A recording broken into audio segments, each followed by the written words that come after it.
The gymnasium roared, a tidal wave of cheers crashing against the polished hardwood. My heart pounded louder than the crowd as I watched Jordan Hayes, our school's basketball god, weave through defenders like they were shadows. Then, in a blur, he leaped, the ball arcing perfectly into the net, and I fell, tumbling from the cheer pyramid right into the chaos of his victory lap. It wasn't the first time I'd landed in Jordan's orbit. At Jefferson High, he was the sun 6'3", all charm and muscle, with a smile that could melt the iciest hearts. I was just Eli Carter, the lanky cheerleader with a knack for tripping over my own enthusiasm. But every time our paths crossed, whether it was a fumbled pom-pom or a clumsy collision at a pep rally, something sparked, something neither of us could name. Tonight, though, was different.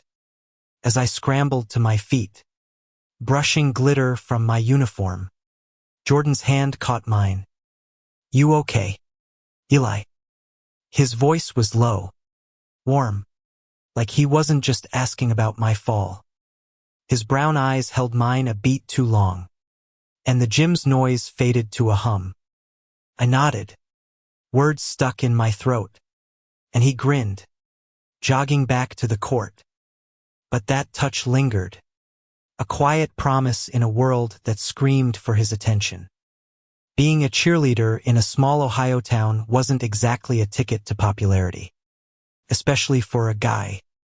The whispers followed me to soft, too flashy, too different. I'd learned to shrug them off, to let the rhythm of the routines carry me. But Jordan, he was untouchable, captain of the Jefferson Jaguars, destined for college scholarships, maybe even the NBA. Everyone adored him, girls, guys, teachers, even the lunch ladies. And yet, he always seemed to notice me, the kid who couldn't stop falling. After the game, I lingered in the locker room, folding my uniform with more care than necessary. The team was still celebrating their win, but I needed a moment to breathe, to shake off the heat of Jordan's grip. The door swung open, and there he was, still in his jersey, sweat glistening on his forehead. "You're always disappearing," he said, leaning against the lockers. His tone was teasing, but his eyes were serious, searching. "I'm not great at the whole victory party thing," I admitted, zipping my bag. "Too many people. Not enough air." He laughed, a sound that felt like sunlight. "You're selling yourself short, Eli. You're the only one out there keeping up with me." He stepped closer, and my pulse stuttered. "Why do you always run from it?" "Run from what?" I asked, though I knew.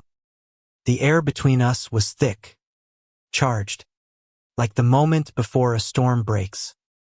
"From this," he said softly, his hand brushing mine again. It wasn't an accident this time. My breath caught, and for a second, I thought he might close the distance. But then footsteps echoed outside, and he stepped back, his jaw tightening. "See you tomorrow, Carter," he said, and he was gone.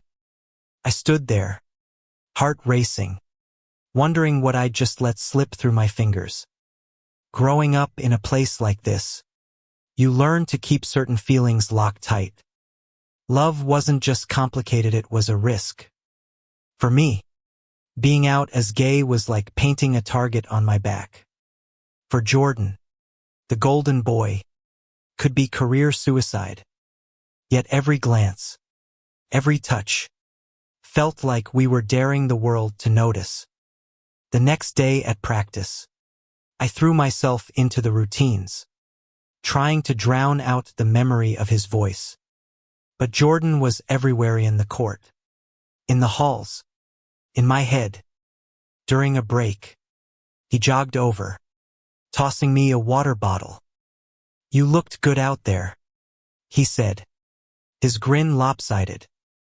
"Almost didn't fall this time." "Almost," I shot back, matching his smile. But my stomach twisted. This wasn't just banter. It was a dance. One we'd been doing for months.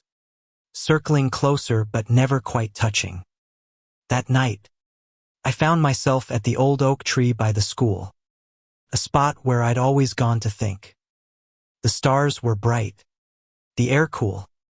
And I was sketching in my notebook swirls of cheer formations mixed with Jordan's name in the margins. I didn't hear him approach until his shadow fell over me. "Thought I'd find you here," Jordan said, sitting beside me. His knee brushed mine, and neither of us moved away. "You're always hiding, Eli." "Not hiding," I said, closing my notebook. "Just figuring things out." He looked at me, his expression unreadable. "What's there to figure out?" His voice was soft, but there was an edge to it, like he was tired of waiting for an answer I didn't know how to give. I wanted to tell him everything, how his laugh made my chest ache, how I dreamed of a world where we didn't have to hide. But the words wouldn't come. Instead, I asked, "Why do you keep finding me, Jordan?" He didn't answer right away. He leaned back, staring at the sky, and for a moment, I thought I'd lost him. Then he said, "Because you're the only one who sees me. Not the star. Not the captain. Just me." My heart stopped. I turned to him, and under the starlight, his face was open, vulnerable in a way I'd never seen. I reached out, my hand trembling, and touched his cheek. He didn't pull away. For one perfect moment, it was just us, no crowd. No expectations. No fear. But perfection never lasts. A twig snapped in the distance, and we sprang apart, the spell broken. Headlights flashed across the field, and my stomach dropped. Someone was coming. Someone who might see. It was Coach Ramsey's truck, rumbling across the field. Jordan grabbed my arm, pulling me behind the oak. "Stay quiet," he whispered, his breath warm against my ear. My heart was a jackhammer, not just from the fear of being caught but from how close he was. His body pressed against mine in the shadows. The truck idled, its headlights sweeping the grass. Coach's voice boomed, calling for someone, probably a stray player skipping curfew. I held my breath, praying he wouldn't circle closer. Jordan's hand tightened on mine, grounding me. When the truck finally roared off, we exhaled in unison, but neither of us moved. "That was close," I whispered, my voice shaky. "Too close," Jordan said, but he didn't let go of my hand. His thumb traced a slow circle on my palm, and I felt it everywhere. "Eli, I'm sorry. I shouldn't have." "Don't." I cut him off. "Don't say you shouldn't have." I turned to face him, our noses inches apart. "I'm tired of pretending this isn't real." His eyes searched mine, and for a moment, I thought he'd kiss me. I wanted him to God. I wanted it more than anything. But he pulled back, his jaw tight. "You don't get it, Eli. If anyone saw us, my scholarship, my future, it'd all be gone." The words stung, but I understood. Jefferson wasn't exactly a haven for guys like us. The town loved Jordan, but only as long as he fit their mold. Still, I couldn't stop myself. "What about what you want?" I asked. "What about us?" He looked away, his silence louder than the crowd at last night's game. When he finally spoke, his voice was raw. I don't know how to do this, Eli. I don't know how to be this. I wanted to scream that I didn't either, that I was just as scared. But before I could, he stood, brushing dirt from his jeans. I need time, he said, and walked into the night, leaving me alone under the oak. The next week was torture. Jordan avoided me in the court, in the halls, everywhere. I threw myself into cheer practice, perfecting every move. But my heart wasn't in it. My best friend, Mia, noticed. You okay, Eli? She asked during a water break, her braids swinging as she tilted her head. Fine. I lied, forcing a smile. Mia didn't buy it, but she didn't push. She was one of the few who knew about me, who didn't care. But even she didn't know about Jordan. No one did. Friday's game was a blur of noise and motion. I cheered louder than ever, trying to drown out the ache in my chest. Jordan was unstoppable, sinking shot after shot. But he never once looked my way. When the final buzzer sounded, I bolted for the locker room, needing escape. I didn't expect him to follow. Eli, wait. His voice echoed in the empty hall. I turned, and there he was, still in his jersey, his face a mix of frustration and something softer. I'm sorry, he said, stepping closer. I've been a coward. My throat tightened. You think I'm not scared too? I said. But I can't keep doing this. Jordan, this push and pull, it's killing me. He flinched, like I'd hit him. Then, in a move that stole my breath, he closed the distance and kissed me. It was quick, desperate, like he was afraid he'd lose his nerve. When he pulled back, his eyes were wide, like he couldn't believe what he'd done.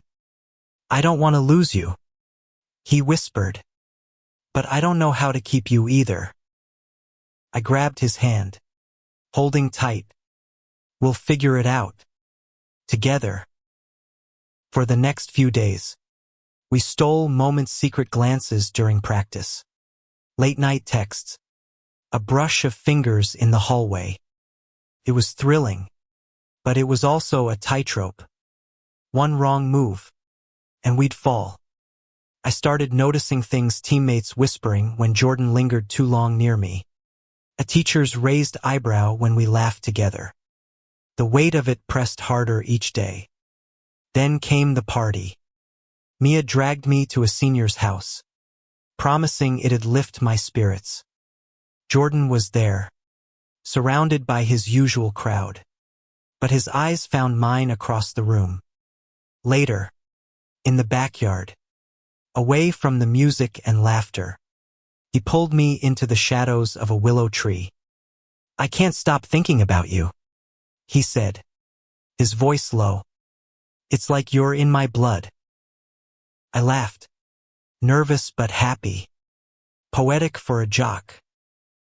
He grinned, but it faded fast. Eli, if we do this, it's not just us. It's everyone else too. My dad, the team, the whole damn town.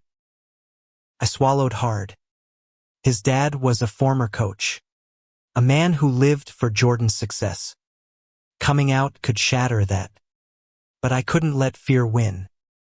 We don't have to tell the world, I said. Not yet. But we can't keep hiding from each other. He nodded, pulling me close. Under the willow, we kissed again, slower this time, like we were memorizing each other. For a moment, the world didn't exist. But the world always finds a way in. A phone camera flashed, slicing through the darkness. We froze, lips still tingling from the kiss. "Who's there?" Jordan hissed, stepping in front of me.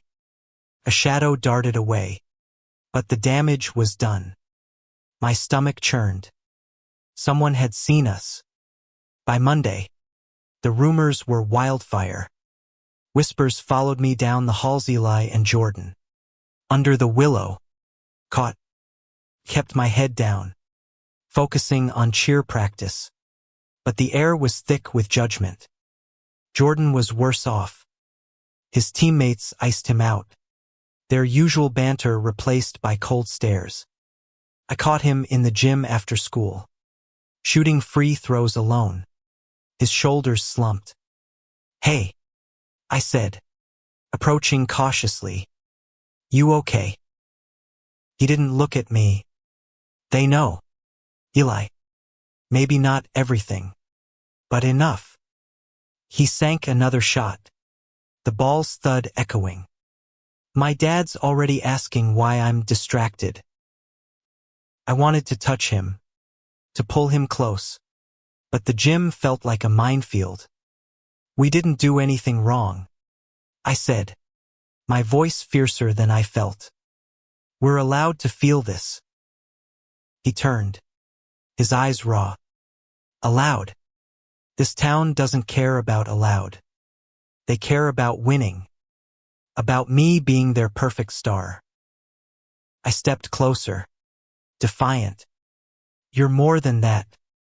You're Jordan, the guy who makes me feel like I'm not alone." He softened, just for a second. But then his phone buzzed. He glanced at it and paled. "It's my dad. He wants me home. Now." That night, couldn't sleep. I kept replaying the flash, the rumors, Jordan's fear. I texted him, but he didn't reply. By morning, I was a wreck, but I dragged myself to school. The air was different, sharper, crueler. Someone had scrawled "fag" on my locker in black marker. I scrubbed it off, my hands shaking, but the word burned into my brain. Mia found me in the bathroom, splashing water on my face. "Eli, what the hell's going on?" she demanded. "People are saying you and Jordan."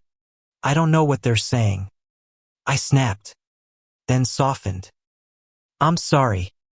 It's complicated." She hugged me, fierce and protective. "You don't have to tell me, but I've got your back. Okay."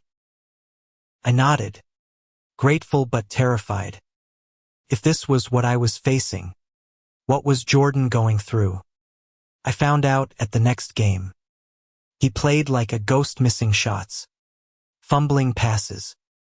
The crowd noticed, their cheers turning to murmurs. I cheered harder, desperate to reach him, but he wouldn't meet my eyes.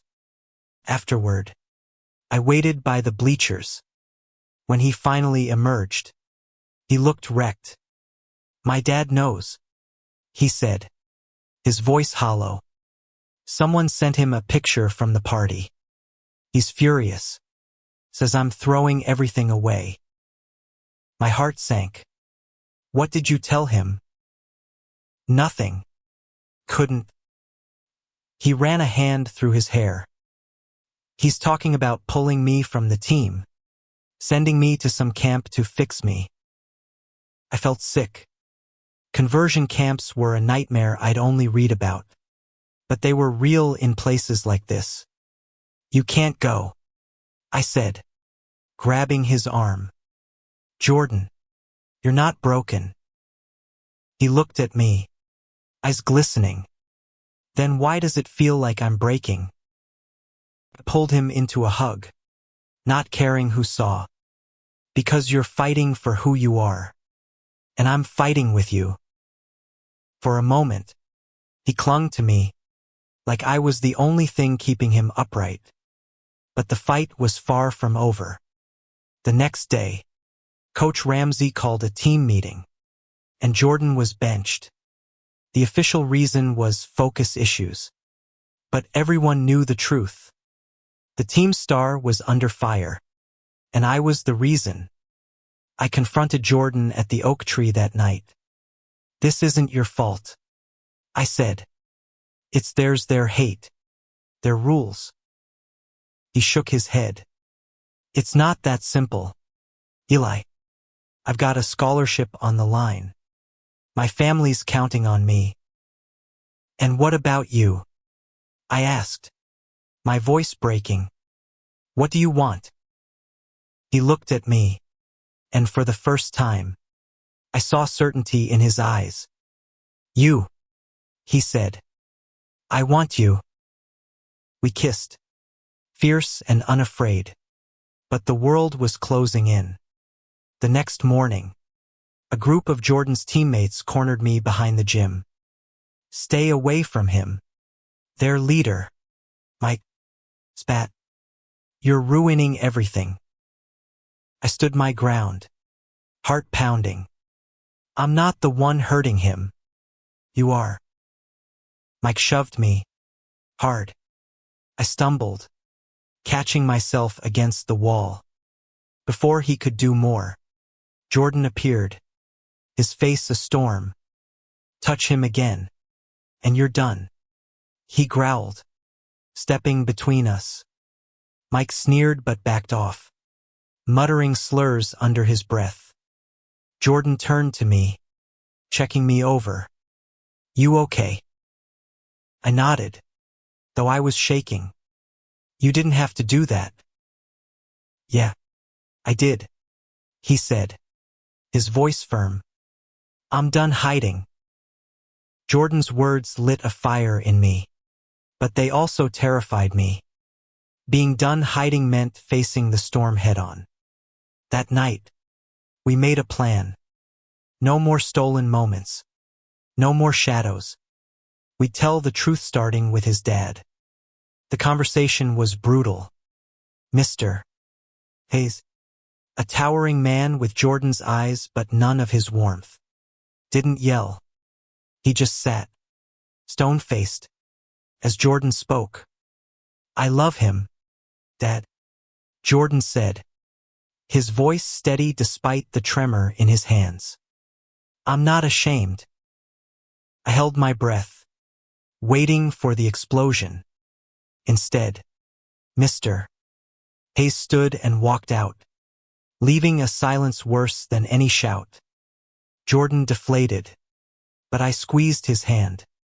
"You were brave," I said. "That's enough for now." School was a battlefield. The rumors had solidified into truth, and the stares were relentless. But Jordan didn't back down. He walked me to class, his hand brushing mine, daring anyone to say something.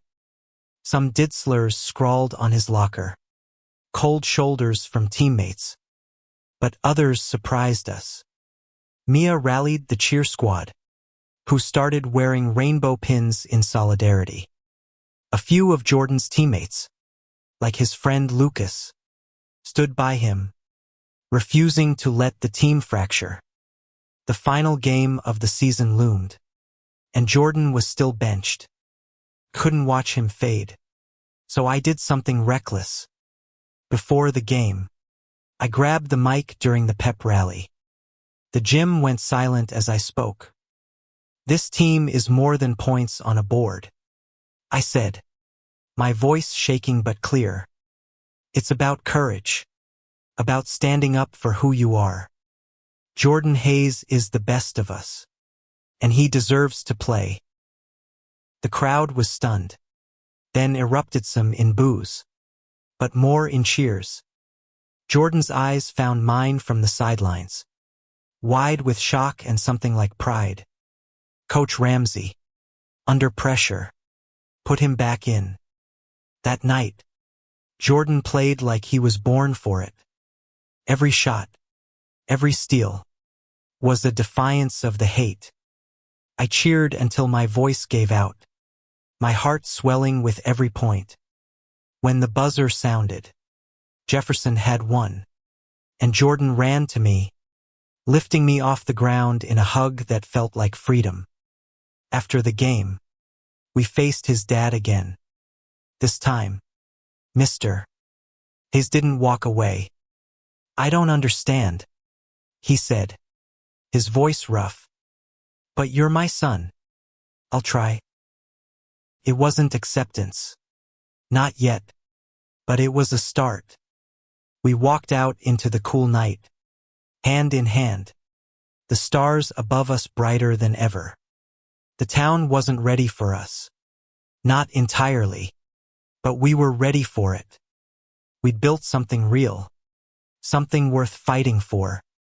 Years later, at our college graduation, Jordan pulled me close during the ceremony.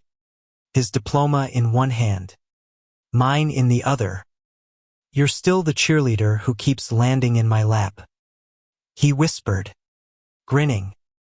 "And you're still the star I can't stop falling for," I said, kissing him as the crowd cheered not for a game, but for us. Our love hadn't changed the world, but it had changed us. And in a small Ohio town, where whispers once tried to break us, we'd carved out a space to be free. Together, we were unstoppable.